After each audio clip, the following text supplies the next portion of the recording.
owner present panfish, a fish for all generations. Beloved by neophyte anglers and seasoned veterans as well. The panfish is a fun fish, a food fish, and yes, even a game fish all rolled into one dynamite little package. Anglers in the know will bypass run-of-the-mill walleyes and bass for a shot at an honest 1-pound sunny or a 2-pound crappie. In fishing, above all other sports, everything is relative. And in reality, bull, bluegills, or slabbed crappies are just about as rare as a 10-pound bass or a 20-pound northern pike, and equally as valuable to the angler who appreciates them. They know that panfish bite well and are tough fighters on light tackle. There are many fish included in the panfish category, but for the purposes of this program, we're going to focus on the fish commonly known as sunnies and crappies. Both are members of the sunfish family, which includes the various species of sunnies, crappies, black bass, rock bass, and pygmy sunfish. Other fish commonly referred to as panfish, the white perch, the yellow perch, and the white bass, are members of different families, but many of the same presentation techniques explained here could catch them as well.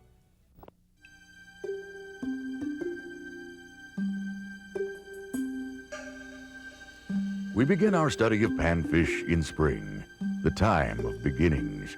It's a season when north side bays of lakes and reservoirs begin to warm first. Prior to spawning, crappies and sunfish will move into fertile bays in search of food.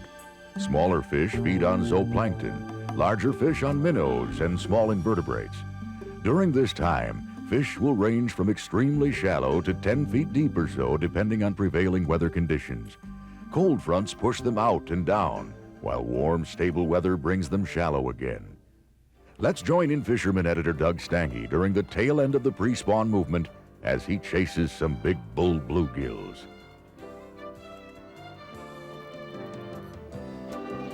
Boy, no sooner that one hit the water.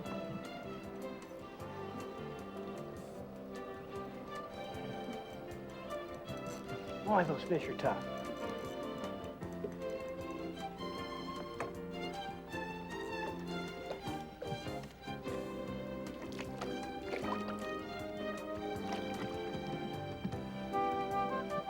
There. Whoa, look at that. That fish is going to go about an honest 10 ounces. Whoa! That's what we've got here. We've got a whole bank full of bedding bluegills. Well, I don't think there's anything more challenging, more fun. The water temperature just reached about a sustained 66 degrees, and these fish are along this bank for the first time. Got a beautiful day, it's nice and quiet, perfect conditions for bedding bluegills. I'm going to show you how it's done. I'm going to need another bait. All I'm using is a little tiny slip bobber setup and a little tiny ice fly. It could be a little lead head jig like I was using yesterday. And I'm using Berkeley Power grubs, just about a half of the grub on the hook. And of course, it's a scent and taste and impregnated bait. So a very simple setup.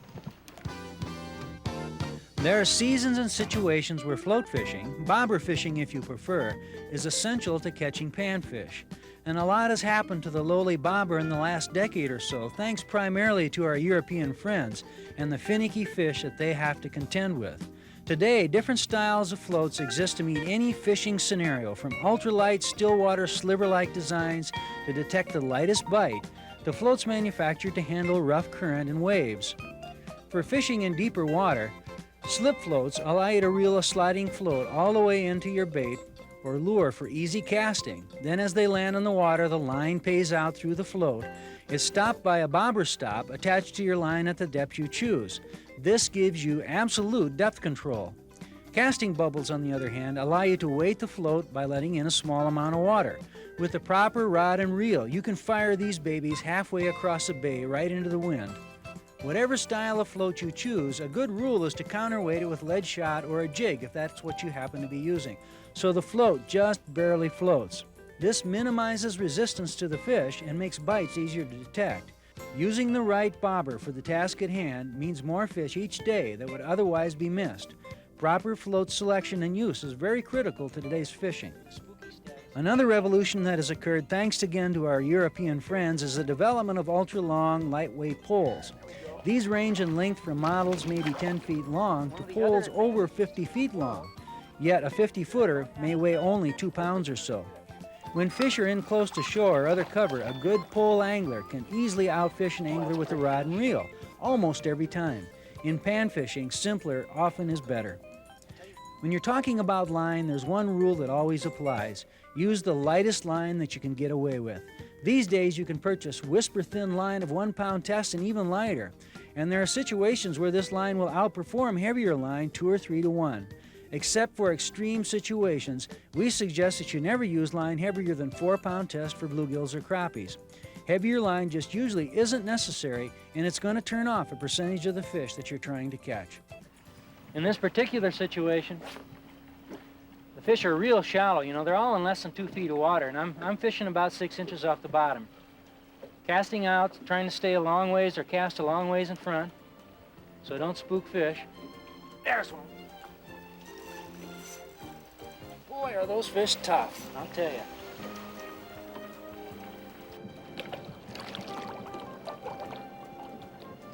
Get this right down in the weeds. Whoa! Well, that's a female. You know, typically when once the nests get built, it's the males that are going to be on the nests and protect them. And this happens to be a female gill, so that kind of tells you that these fish are kind of spread all across here. Now, we don't have, at least I haven't seen, all that many fish on distinct nests. I tell you, Polaroid glasses helps a lot too. It's a matter of keeping moving.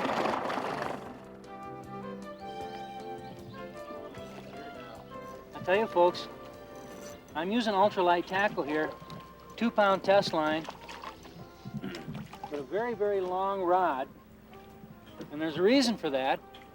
In this particular situation, the fish are real spooky. And I gotta stay a long distance away.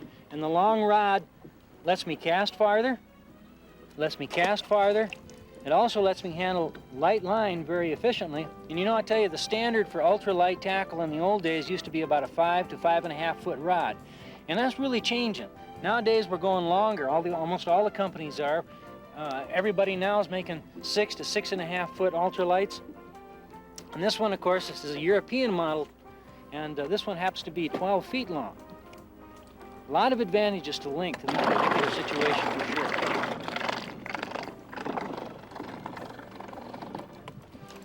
Oh, big fish!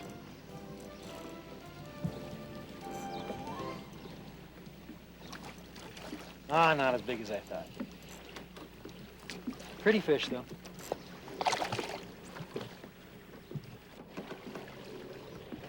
There's a male. See how the males get so brilliantly colored? They got the orange chest, and of course this is where the Nomer bluegill comes from. Pretty fish. And as they get bigger and bigger, we call them bullgills.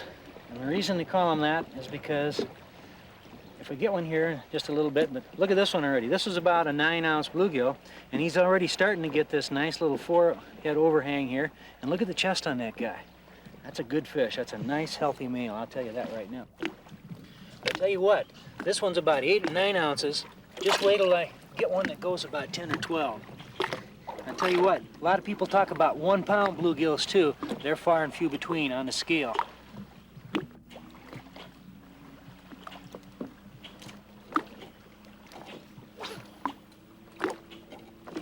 Got one.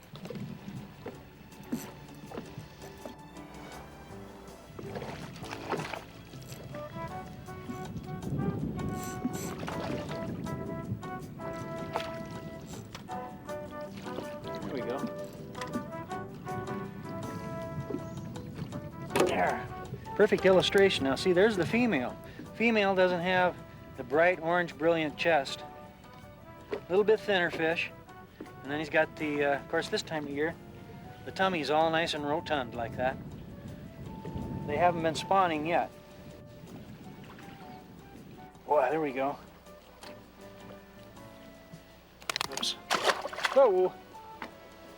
There's more where that one came from, I'll tell you that right now.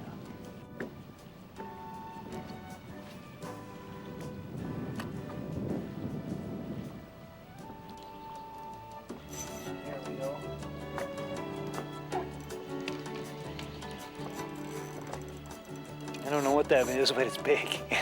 It may not be a bluegill. No, he just got me in the current.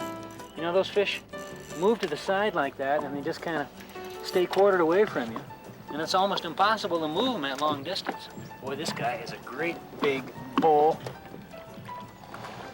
A great big old bull. Look at there. Whoa, big male. Look at the chest on that guy, would you? Whoa. Boy, they are just beautiful fish. This one's already just a little bit beat up from having to scour out off the bottom and make a nest. I'm really surprised though. There's not all that many nests along this particular bank. These fish are really hungry though. They're taking it deep. I'm gonna have to get the disgorger on this one.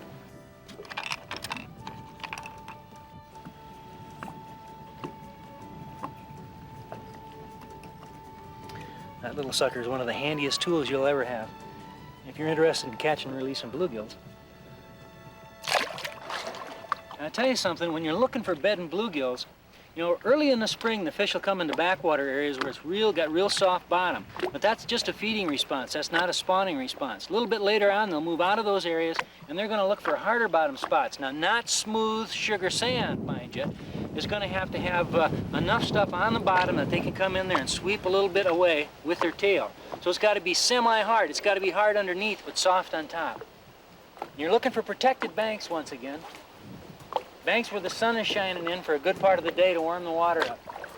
Water's got to be 64, 65 for them to come in. They're going to be spawning. Oh, missed that fish. They're going to be spawning all the way up into the 70s many times. Depends on the part of the country that you happen to be in.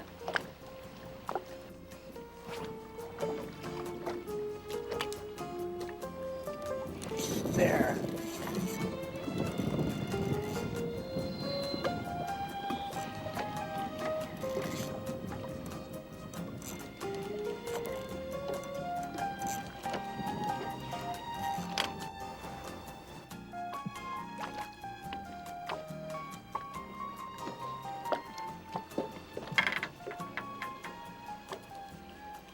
Boy, is that a fat little guy.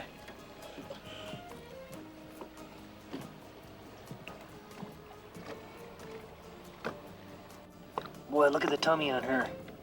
It's no wonder one fish can produce enough to sustain a whole year class of fish.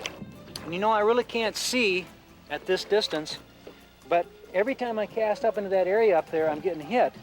And so I guess I'd have to suggest that there's a whole little colony of nests being built there. That's often what happens. They build nests in colonies. Bluegills are real gregarious, real friendly, I guess you'd say.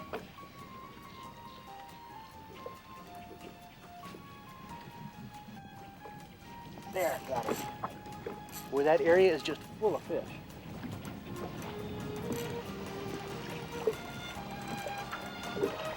Boy, he's gonna beach himself.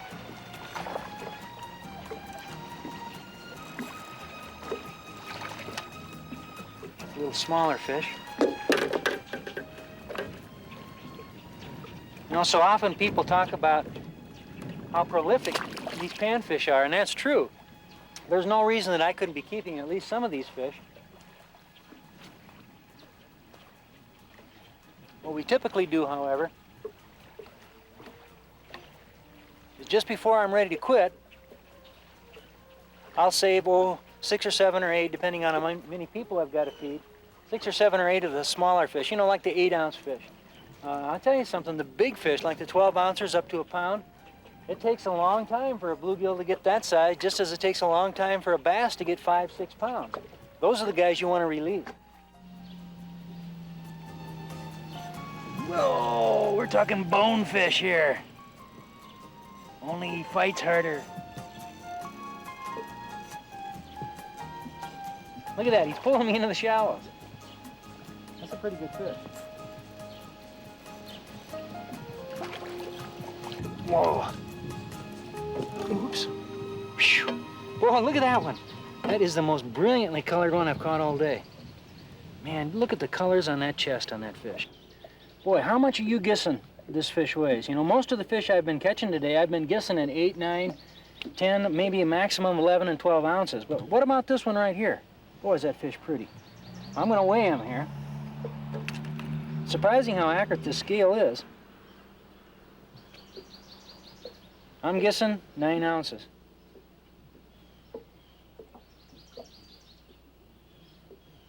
10 ounces, 9 ounces, 10 ounces.